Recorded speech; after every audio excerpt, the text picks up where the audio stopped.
வீட்டில் கொஞ்சம் grocery items எல்லாம் தீர்ந்துருச்சு. சரி அதெல்லாம் வாங்கலாமேன்னு சொல்லிட்டு தான் டிபார்ட்மெண்ட் ஸ்டோர் போயிருந்தேன். வீட்டில் வந்து என்னென்ன பொருள் இல்லைன்னு சொல்லிட்டு என்னதான் நம்ம ஞாபகம் வச்சுட்டு போனாலும் டிபார்ட்மெண்ட் ஸ்டோருக்கு போனோடனே முக்கால்வாசி பொருள் வந்து மறந்துடும்.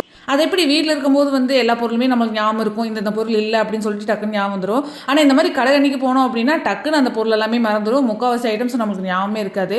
எனக்கு வந்து ஒவ்வொரு டைமும் கடைக்கு போகும்போது இந்த மாதிரி தான் ஆகும். அதுக்கப்புறம் என் ஹஸ்பண்டுக்கு எங்கள் அம்மாவுக்கு கால் பண்ணி உங்களுக்கு ஏதாவது வேணுமா, ஏதாவது வீட்டில் இல்லையா, வாங்கிட்டு வரணுமா அப்படின்னு சொல்லிட்டு ஃபோன் பண்ணி கேட்டுருப்பேன். எங்கள் அம்மா எப்பவுமே சொல்கிற விஷயம், நிறைய பொருள் வாங்க போகிறோம் அப்படின்னா ஒரு லிஸ்ட் மாதிரி போட்டு கொண்டு போய்க்கோ, அப்போ தான் வந்து உனக்கு மறக்காது அப்படிம்பாங்க. நம்ம எங்கள் பேச்சு கேட்டால் தானே உண்டு, அதெல்லாம் நம்மளுக்கு ஞாபகம் இருக்கும், நான் வந்து வாங்கிட்டு வந்துடுன்னு சொல்லிட்டு வீராப்போ போவேன்.